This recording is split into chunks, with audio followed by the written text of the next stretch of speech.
What's up, everybody? Nick back with you here from Project Central, and today we're building a sheet metal brake, sheet metal finger brake specifically. And I didn't know it at the time when I bought this metal cutting saw, but this is going to be the key to making the fingers on our metal brake. So let's jump right into it. All right, so we are in the throes of this Miata cart project, and there's way more rust repair than I initially expected. So that means we're going to have to build some patch panels. And I want these to be really cool because I want to keep this car for quite a while. So I'm going to have to do some metal brake. I'm going to have to make some frame rail patches. I'm going to have to make some cool custom one-off stuff. And for that, we need a metal brake. Last year, a buddy of mine was building a big commercial property, had some leftover metal, and I was fortunate enough that I picked it up. So we've got some different pieces of angle, 3x3, some 5x3, I think it is, that we're going to use. Let me show you how we're going to lay this all out right quick. The plan. We're going to have this piece that needs to go up and down. We're going to put some fingers on here. So it'll probably be like that. And we're going to have this piece here that's going to do the folding. And we've got some 1.5 DOM with some 1-inch rod that we're going to use as hinges or pivots or whatever. So I think that is actually what we're going to do first. We're going to use this 1-inch solid rod and this 1.5-inch quarter wall DOM, and we're going to make some hinges, cut out the corners, and get it to where we can have a foldable piece. Once we have that, we'll be able to attach our fingers on this and position this where it's going to land. So it'll make sense as we go.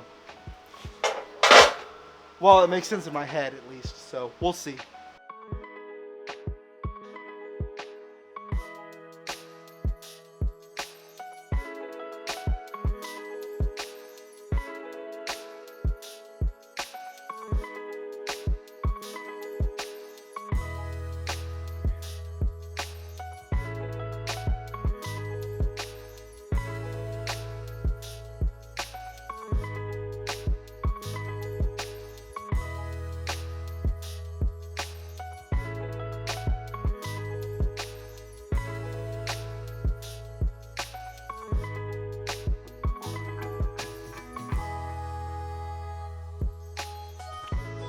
Well, that took entirely way too long.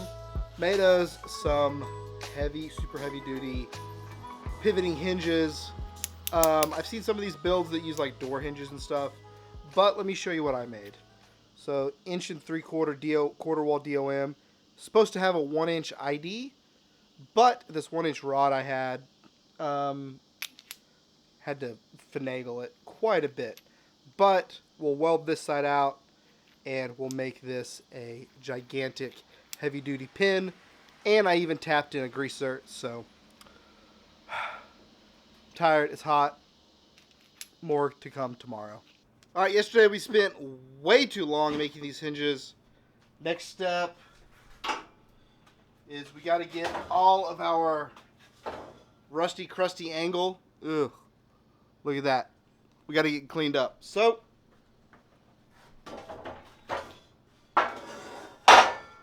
I'm going to spend some time cleaning that up. I'm going to be done just like that. All right, Mike and he's over there sitting on his rear because he's hurt. Say hi. I'm mostly hurt. Yeah, he's mostly hurt. We got the bendy part. I don't know, technical term. We got that fit up. We got our hinges cut in. Now we got to burn it in. So I'm going to teach Micah some bad habits. He is in welding school, so pretty proud of that. Yeah. So I'm trying to teach him some bad welding habits. If you have bad welding habits, post in the comments what they are. Out yourself. I have all the welding habits. He doesn't have any bad welding habits yet, and but I'm trying to teach him some.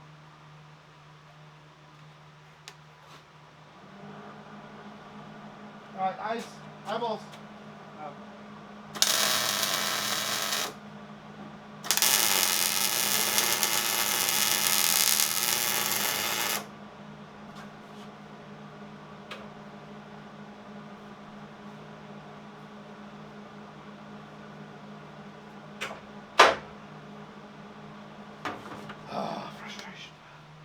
Frustration. Well, I try and be as real as I can, so I'm going to show you how badly I screwed up. What I was trying to do was trying to put a 1-inch steel rod in here, 1.5 DOM tubing, quarter wall, should be 1-inch ID. It is not working. Not working at all. So I found some 1 3/4 DOM, 1.5 DOM, and you can see it's almost like they were made to go together. So we're going to pivot by making some different pivots. Pun intended. So I'm going to get a couple of these cut out, burned in. I'll show you what I made. So frustrated. I'm so frustrated. But continue on, because I got to have this tool. Alright, I've been messing with this for like hours. I got my hinges welded on. And this thing does not want to move. So, I'm going to cut all of these off and make the hinges I should have made the very first time. Oh my goodness, this is frustrating. But, it's okay. Because we're going to make something great. Let me get this cut up and I'll show you. Show you what the version 74 of the hinges look like. Alright, quick progress update. I got incredibly frustrated with this thing yesterday. Could not get the hinges to work. And basically started up from scratch twice. But let me show you where we're at. We've got it, the hinges dialed. Nice beefy heavy duty hinges that I made, pivots that I made. Now we gotta address our piece that kind of clamps down from the top. I really wanted to put fingers on this so that I could do like boxes and pans and stuff. But another really cool trick I saw was basically you just cut slits in it so that when you have a piece that's got an angle sticking up, so you could do a box or something, you can do that. So that's probably what we're gonna do. But I did say I needed to use the metal cut saw because what I want to do is I want to put my leading edge here. I need to put a nice crisp chamfer on it, bevel, whatever you want to call it, and we're gonna do that with this circular saw.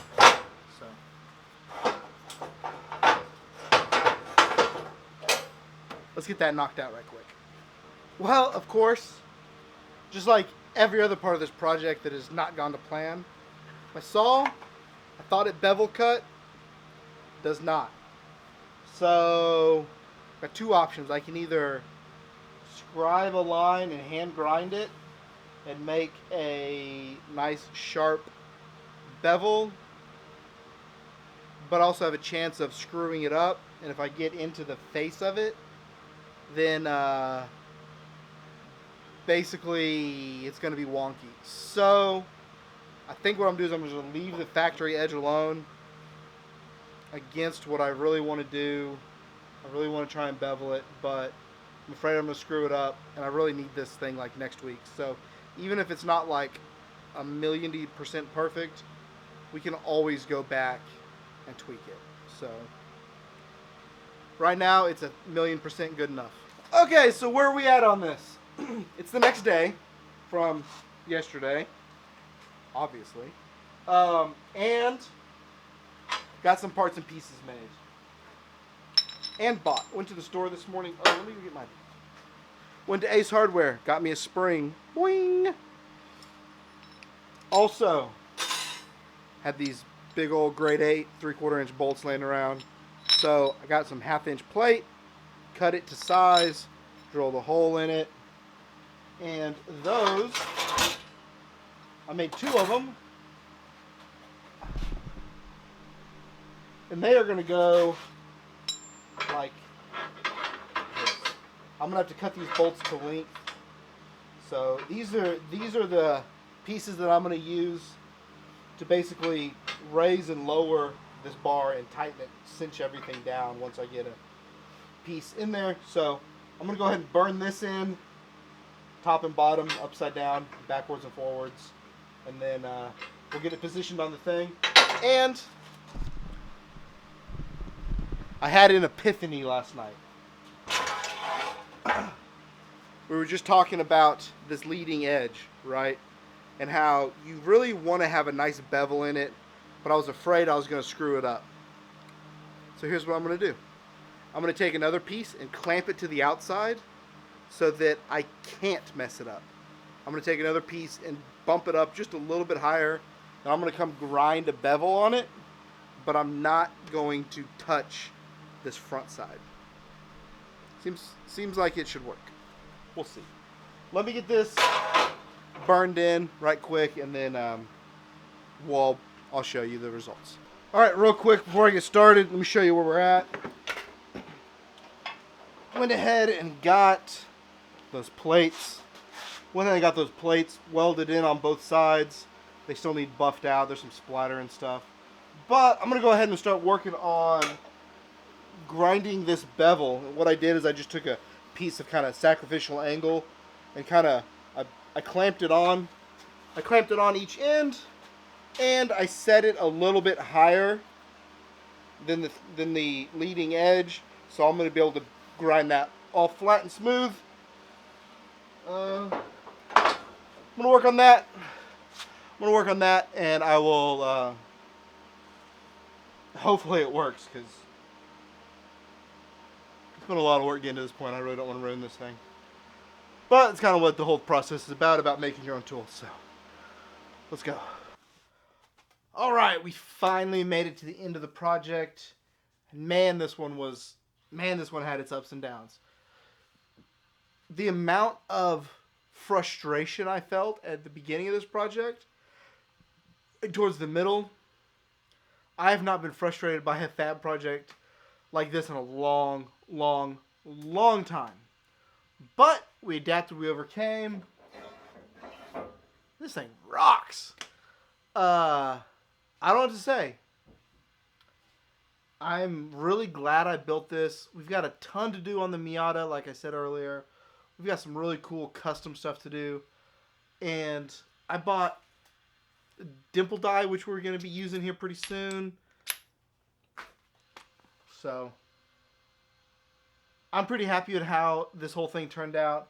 I really would have liked to make one with fingers, but cutting these slits in here at 6, 12, and 18 inches, it's going to be just fine. I'll be able to build a 12 by 12 pan, an 18 by 18 pan, 6 by 6 pan, 6 by 12, any increments of 6 inches or so, I'll be able to make some pans and stuff. So I'm pretty excited about the future of this. This is something I've wanted for a really long time that just opens up a whole nother level of creativity and production value. Not production value, but, ability to make cool stuff here in the shop. So, anyways, let me know what you think. This was a super cheap project. I might have, $50 in this if you count consumables. I had to buy some springs, some other little odds and ends, but most of this I had laying around. So for the $40 or $50 I've got in this, way cheaper than even the Harbor Freight one, which is like $330, I think, $340. I can't remember exactly how much it is. But anyways, I'm excited. I hope you're excited, because I'm excited that you're excited, that I'm excited. That cool stuff in the shop. So that's going to do it this week for Shop Talk. Do what you always do. Take care of one another. I'll see you next week when we are talking about the top 3 lessons I learned about this build. So, anyways, let's chat down in the comments. Do what you always do. Take care of one another. I'll see you next week. Bye.